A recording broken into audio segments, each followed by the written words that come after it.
செய்தி.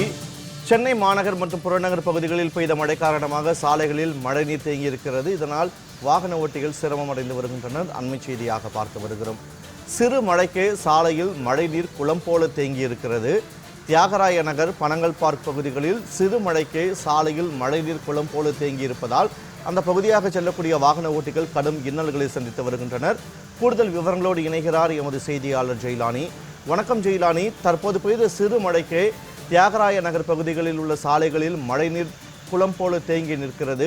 வாகன ஓட்டிகள் சிரமம் அடைந்து வருகின்றனர். தற்போது அங்கு தண்ணீரை அப்புறப்படுத்த மாநகராட்சி தரப்பில் ஏதாவது நடவடிக்கை எடுக்கப்பட்டிருக்கிறதா?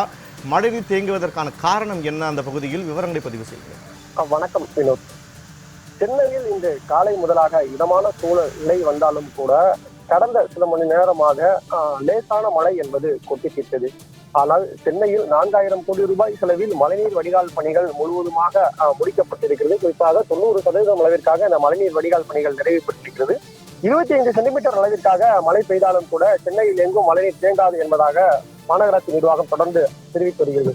ஆனால் சற்று நேரத்துக்கு முன்பாக பெய்த சிறிய மழைக்கு சென்னையில் தியாகராய நகர், பனங்கல் பார்க் அந்த சாலை முழுவதுமாகவே மழைநீர் குளம் போன்று தேங்கியிருக்கிறது. இதனால் வாகன ஓட்டிகள் வாகனங்களை இயக்க முடியாமல் கடும் இன்னல்களை சந்தித்து வருகிறார்கள்.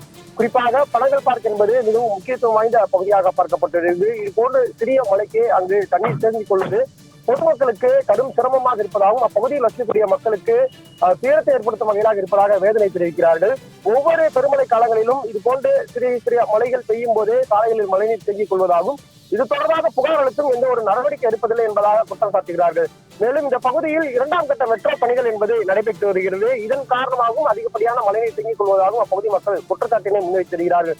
ஆங்காங்கே மழைநீரை மோட்டார்கள் வாயிலாக இருக்கிறோம் என்பதாக தெரிவித்தாலும் கூட அந்த மோட்டார்களும் பெயரளவிற்கே நிறுத்தப்பட்டிருக்கிறதே தவிர அதனை செயல்படுத்துவதற்கான ஊழியர்கள் அந்த பகுதிகளில் யாரும் இல்லை. தற்போதைய அந்த பகுதிகளில் அந்த தேங்கிட்டக்கூடிய மழைநீரை அகற்றுவதற்கான அதிகாரிகள் எந்த ஒரு நடவடிக்கையும் இல்லை. மாறாக அதே தண்ணீர் அதுவாகவே வேறு ஏதேனும் பகுதிகளுக்கு சென்றால் மட்டுமே உண்டு. இல்லை என்றால் இது தேங்கிய தண்ணீரில் தான் மக்கள் பயணம் செய்ய வேண்டிய நிலைதான் சென்னையில் தற்போது நிலை வருகிறது. அண்மை தகவலுக்கு நன்றி.